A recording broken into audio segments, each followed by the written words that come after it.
They thought I'd sign immediately, just a final formality, a minor task. But buried in that document, I found what no one had bothered to check. Something that could vaporize the entire deal before launch. And when I learned the owner's son was the reason I was being pushed out, I put down my pen and waited.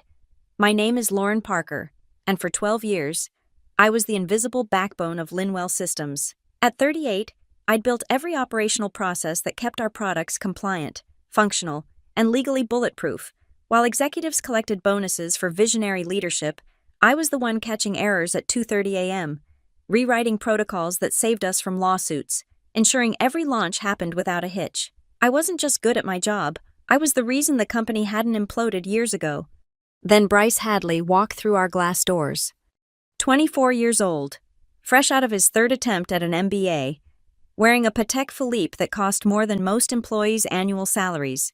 Son of our founder and chairman, Marcus Hadley, his official title, Director of Product Strategy, his actual qualifications, being born lucky. "Lauren, this is Bryce," Marcus announced during our Monday morning meeting, his hand proudly resting on his son's shoulder. "He'll be taking point on the new product launch. I want you to give him all the support he needs." Support. That word hung in the air like smoke from a distant fire. You could smell something burning, but couldn't quite place what. Bryce's handshake was exactly what I expected: limp, brief, his eyes already sliding past me to scan the room for someone more important. "Great to finally put a face to the name," he said, though I was certain he'd never heard of me before that moment. "Dad says you handle the paperwork side of things." Paperwork. 12 years of keeping this company legally afloat, and I was the paperwork lady. "Operational compliance and risk management," I corrected, keeping my voice steady. "I ensure our products meet regulatory standards and that our launch protocols protect the company's interests." He nodded the way people do when they're not listening, already pulling out his phone. Cool. We'll definitely need to streamline some of that. Make things more agile. Less red tape." Less red tape. The same red tape that had saved us from a $20 million FDA fine last year. Over the next 3 weeks, I watched Bryce bulldoze through our carefully constructed processes like a toddler through a house of cards. He scheduled meetings during my documented work blocks, then wondered why I couldn't attend. He reversed decisions I'd made after months of legal consultation, calling them overcautious. He brought in his fraternity brothers as consultants, guys who showed up at 10:30 a.m. reeking of last night's bourbon, billing us $500 an hour to nod at Bryce's PowerPoints. But the real signal came during the Thursday status meeting. I walked into conference room A to find my usual seat taken by one of Bryce's consultants. The only empty chair was in the corner, behind the potted ficus. "Oh, Lauren," Bryce said, noticing me hovering by the door. "Actually, we're keeping this one high level today, but could you email me those compliance reports by end of day? The summarized versions, nothing too detailed." High level. I'd been running these meetings for 5 years. "Of course," I said, maintaining the same pleasant expression I'd perfected during my divorce. "I'll have those to you by 3 p.m. The pattern intensified. My parking spot was suddenly needed for visitor spaces. My name disappeared from the launch team distribution list. Must have been an IT glitch. Projects I'd shepherded for months were reassigned to Bryce's team with no explanation. Death by 1,000 paper cuts, each one precisely placed. The final cut came on a Tuesday. HR scheduled a meeting for 4:45 p.m., always a bad sign. "Lauren, we want to talk about your future here," said Janet from HR, her smile as synthetic as her blazer. Beside her, Marcus Hadley sat with his fingers steepled, performing concern. "We think you've been carrying a heavy load, maybe too heavy." "I'm managing fine," I said, though we all knew this wasn't about my performance. "Of course you are," Marcus interjected, "but we're thinking bigger picture, work-life balance, mental health. We'd like to offer you an extended sabbatical, fully paid. Of course, take 6 months, recharge, come back refreshed." 6 months, just long enough for Bryce to cement his position, rewrite history, make himself the hero of the product launch I'd spent 2 years preparing. "That's generous," I said, calculating. "When would this sabbatical begin?" "We're thinking end of week. Give you time to transition your responsibilities." "Transition. Hand over everything to the boy who thought compliance was optional and documentation was for people who can't think on their feet. I'll need to ensure all the launch documents are properly signed off first, I said. There's a final review pending. Marcus waved his hand. Bryce can handle any remaining signatures. We don't want you worrying about paperwork on your time off. Paperwork. There was that word again. I smiled. The same smile I'd given the judge when my ex-husband tried to hide assets.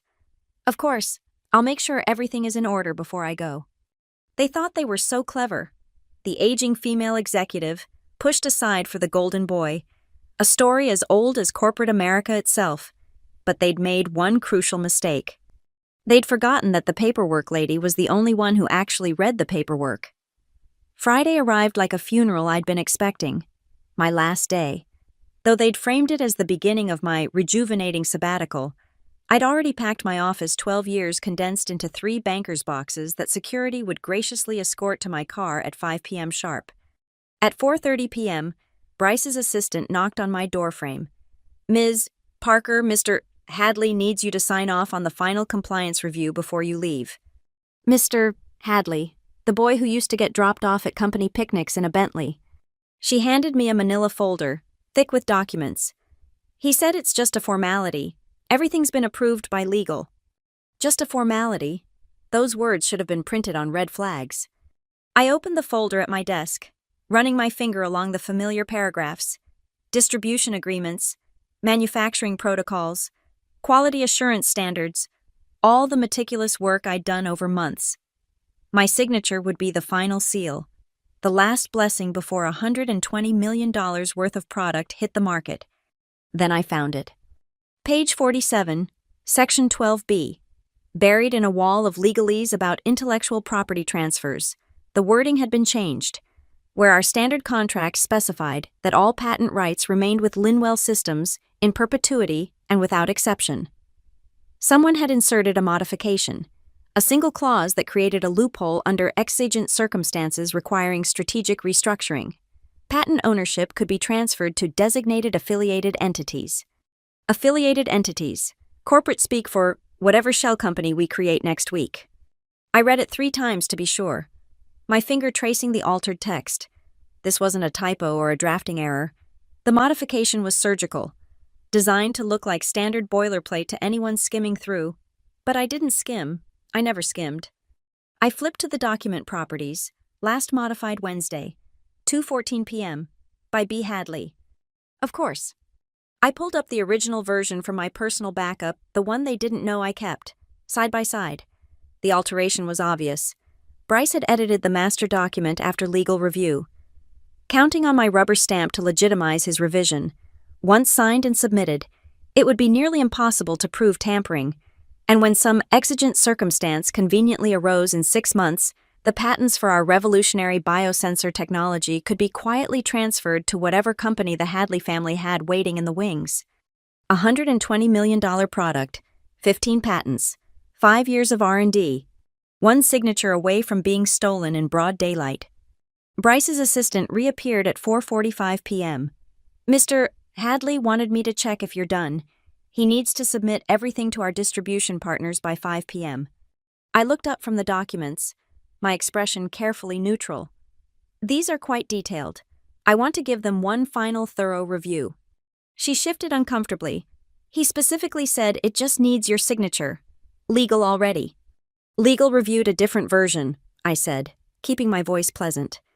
Tell Bryce I take my fiduciary responsibilities seriously. I'll need to take these home for proper review. Her face went pale. But the deadline has been on the calendar for 3 months. If Bryce wanted this signed today, he should have provided the documents earlier than 4:30 p.m. on my last day. I slipped the folder into my briefcase. I'll review everything carefully this weekend and ensure it's handled appropriately. She practically ran back to Bryce's office.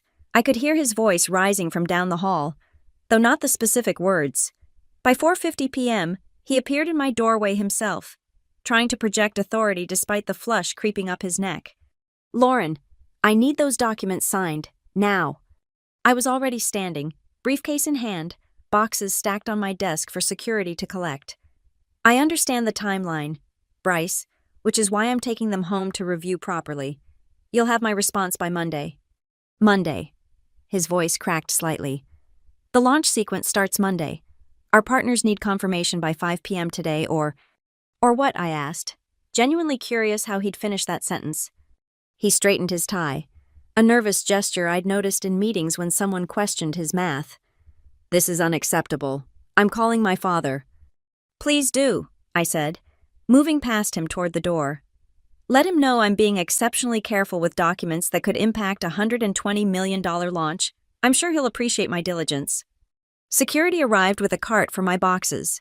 Bryce stood there, phone pressed to his ear, watching me leave with the unsigned documents in my briefcase.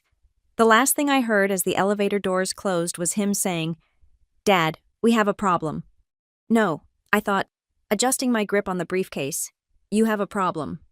I walked out of Linwell Systems at 5:07 p.m. on a Friday afternoon, carrying the only copy of the signature pages they needed. My phone started buzzing before I reached my car. Bryce, HR, Marcus himself. I let them all go to voicemail. The security guard at the gate gave me a sympathetic smile. "Take care, Ms. Parker. Hope you enjoy your time off." "Oh," I said, returning his smile. "I intend to." The unsigned document sat in my briefcase on the passenger seat as I drove home. $120 million hanging in the balance. A launch sequence that couldn't proceed without my signature. A patent clause that would have handed the Hadley family a golden parachute built for my work. They thought I'd sign without reading. They thought I'd comply like a good little paperwork lady, grateful for my paid sabbatical, too tired to notice their sleight of hand. They thought wrong. Monday came and went. I didn't sign the documents. I didn't answer my phone. I didn't respond to the increasingly frantic emails filling my personal inbox. I simply waited, watching the corporate machine struggle to breathe without its paperwork lady. By Tuesday, the calls had stopped. The silence told me everything they believed their bluff had worked, that I'd already signed and submitted everything before leaving. Bryce had probably told them it was handled. Too proud or too panicked to admit he'd let me walk out with unsigned documents. In corporate America, confidence could carry you far right up until reality came knocking. Wednesday morning, reality knocked hard. I was sitting in my kitchen, coffee steaming, when my phone buzzed with a text from Sandra in legal. We'd worked together for 8 years, shared battlefield stories over wine when deals went sideways. "Holy shit, Lauren, did you know the partners never received the signed compliance docs Bryce is telling everyone you submitted them Friday?" I typed back, "Interesting. Has anyone contacted the partners directly?" "Are you kidding? Bryce has been intercepting all communications. Says it's a minor technical delay with the document system." A minor technical delay? Like calling a heart attack mild indigestion. I opened my laptop and logged into my personal cloud storage, where I'd uploaded high-resolution scans of every page including Bryce's creative edits to Section 12B. Evidence preserved. Time-stamped. Indisputable. Thursday brought the first cracks in Bryce's facade. Our distribution partners, Meridian Logistics, weren't known for their patience. When you're coordinating a $120 million product launch across 17 countries, minor technical delays weren't part of the vocabulary. Sandra texted again at 2:15 p.m. Meridian's CEO just called Marcus directly, wants to know why they haven't received the compliance package. Bryce tried to send them forged signatures. Their legal team flagged them immediately. Forged signatures. The boy who thought compliance was optional had just committed federal fraud. I pulled out the original documents, still unsigned, and photographed each page, the authentic version, with Bryce's modifications clearly visible. Then I activated the document tracking I'd embedded in the digital files, a little paranoid habit that was about to pay dividends. Every access, every edit, every attempt to copy or modify the documents had been logged. Bryce's digital fingerprints were all over the patent clause modifications. By Friday, the partners were threatening to pull out. A $120 million deal doesn't wait for paperwork. Their press releases were already printed, their distribution networks activated, their investors briefed. Every hour of delay cost money, real money, not theoretical valuations. My phone rang Marcus Hadley himself. I let it ring. The voicemail was beautiful in its desperation. "Lauren, this is Marcus. There seems to be some confusion about the compliance documents. I'm sure it's just a misunderstanding. Please call me back immediately so we can resolve this. We value your contribution to Linwell, and I want to ensure you're enjoying your sabbatical. Your contribution. After 2 weeks, I'd been promoted from paperwork lady to valued contributor. Sandra's next text arrived at 4:47 p.m. Emergency board meeting called. Investors are spooked. Someone leaked that we can't produce signed compliance docs. Stock dropped 8% in after-hours trading.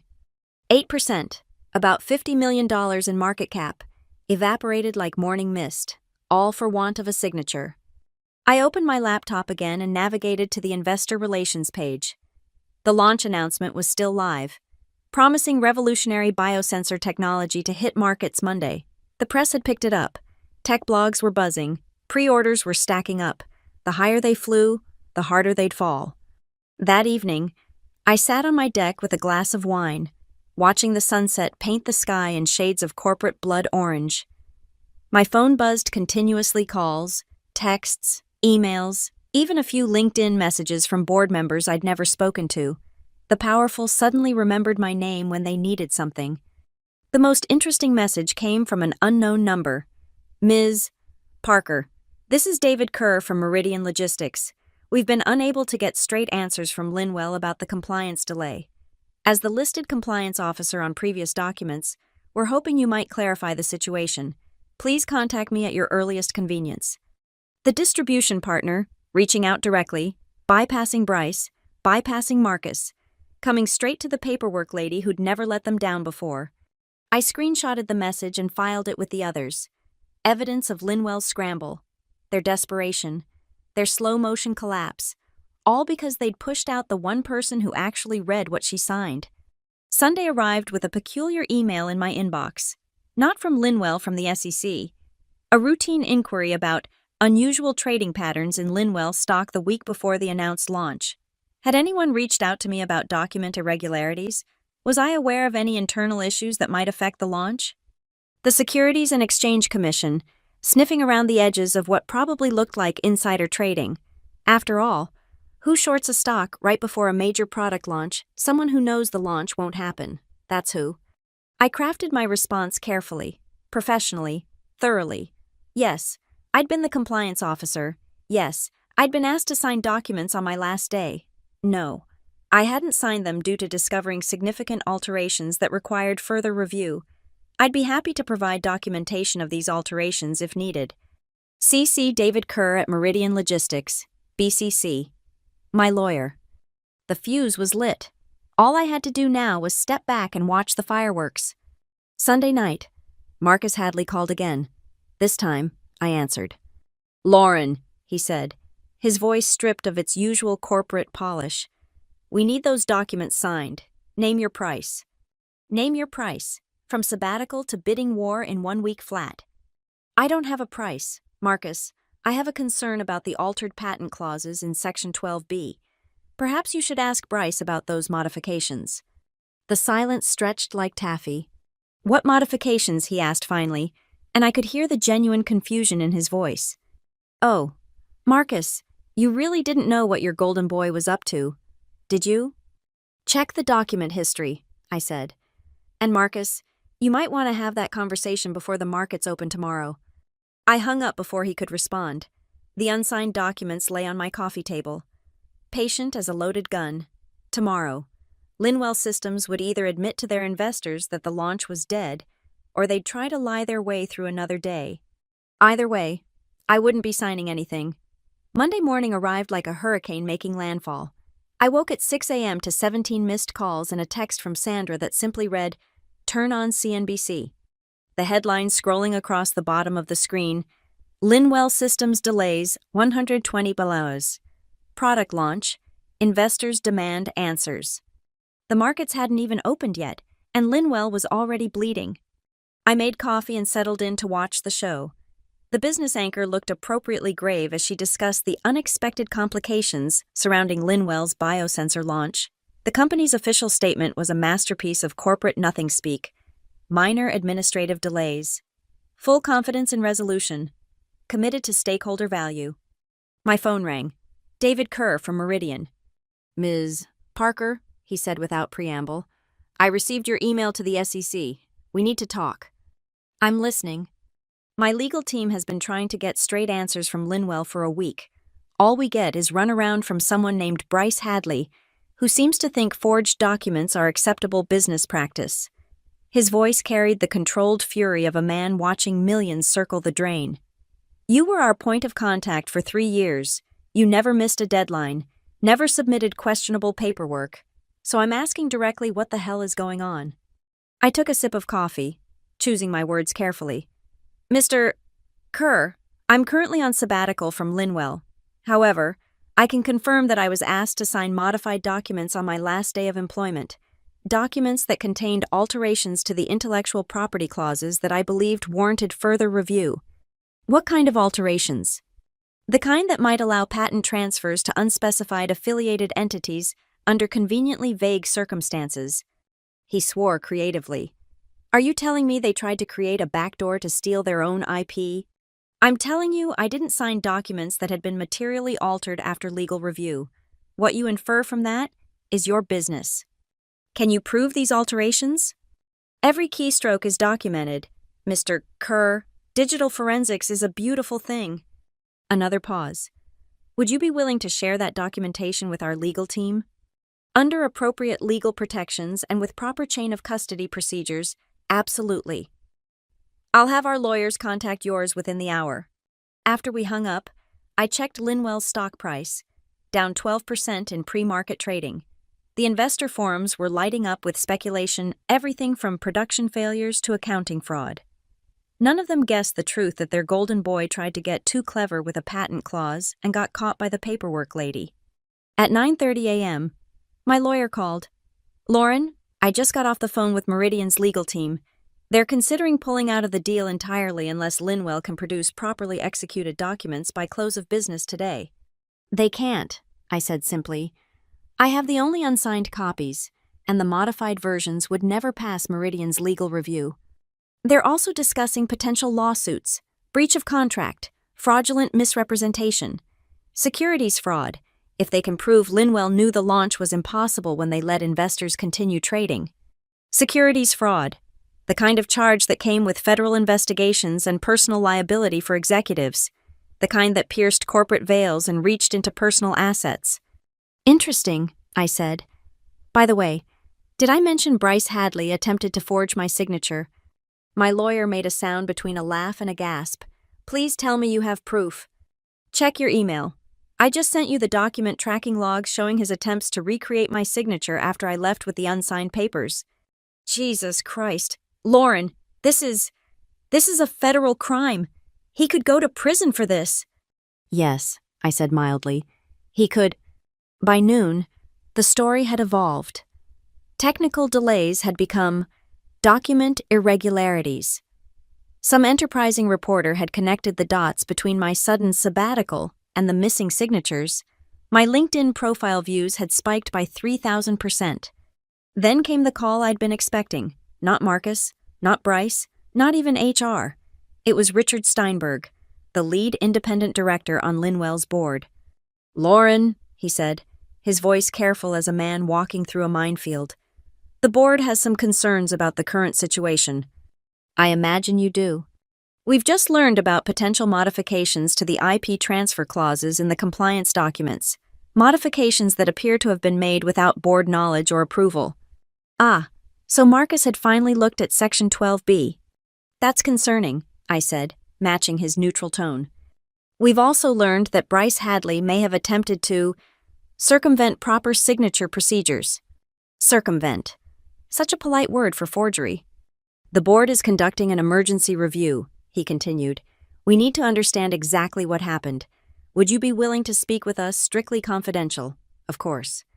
Mr. Steinberg, I'm currently on a company-mandated sabbatical. I'm not sure it would be appropriate for me to involve myself in internal matters. I could practically hear him grinding his teeth. Lauren, please, the company is facing potential lawsuits, SEC investigations, and a complete collapse of a major product launch. If you have information that could help us understand how we got here. I have documentation, I said finally. Extensive documentation, including the original documents I was asked to sign. complete with tracked modifications and timestamp data showing when and by whom changes were made. "Thank God," he breathed. "What do you need from us?" "I'll need written assurance from the board that providing this information won't violate any terms of my sabbatical agreement. I'll also need guarantee of whistleblower protections given the potential securities implications." "You'll have it within the hour." "One more thing," I added. "I want it clearly stated that I raised concerns about these documents before leaving, and that my refusal to sign was based on fiduciary responsibility, not any personal grievance." "Of course, Lauren. Why didn't you just tell someone about the modifications?" I laughed, short and sharp. "Mr. Steinberg, I was put on involuntary sabbatical the same day these documents appeared. My concerns about Bryce Hadley's practices had been systematically ignored for weeks. Who exactly should I have told the CEO who hired him, the HR department that pushed me out, the legal team that reports to Bryce?" Silence. Then, "Point taken. We'll send the paperwork immediately." By 3 p.m., Linwell's stock had dropped 18%. Trading was halted twice for volatility. The financial press smelled blood in the water, and the feeding frenzy had begun. My phone buzzed with a message from an unknown number. "You vindictive bitch. You've destroyed everything. B." Bryce had finally figured out who held his future in her hands. I screenshotted the message and forwarded it to my lawyer. Evidence of harassment to add to the pile. Another text followed minutes later. "We can fix this. Just sign the original documents. No one needs to know about the changes. We'll make it worth your while." And there it was, in writing. An attempt to bribe me into signing documents he knew were fraudulent. The boy really was too stupid to save himself. I forwarded that one too, then blocked his number. Let him stew in the mess he'd created. The golden boy was about to learn what happened when you tried to build an empire on a foundation of forged signatures and stolen patents. The paperwork lady had one last document to deliver, and this one would be properly signed, sealed, and devastating. Tuesday morning, I crafted an email that would detonate like a precision explosive. 3 lines, each one calculated to maximum effect. To selected private equity investors. From anonymous subject, Linwell Systems, material information. Documents remain unsigned, patent protections unexecuted. The sole authorized signatory has departed. I have no interest in returning, but I can ensure you don't lose everything. I routed it through a VPN, bounced it off servers in 3 countries, and sent it to 5 of Linwell's largest institutional investors, the ones with board seats, the ones who could demand answers, the ones who wouldn't tolerate games when 9 figures were at stake. Then I waited. Sandra texted me at 11 a.m. "Something's happening. Emergency board meeting called. Investors are in the building. Marcus looks like he hasn't slept in days." By noon, my anonymous email account had 3 responses. Each investor wanted to know more. Each one smelled opportunity in Linwell's desperation either to salvage their investment or to short the stock before total collapse.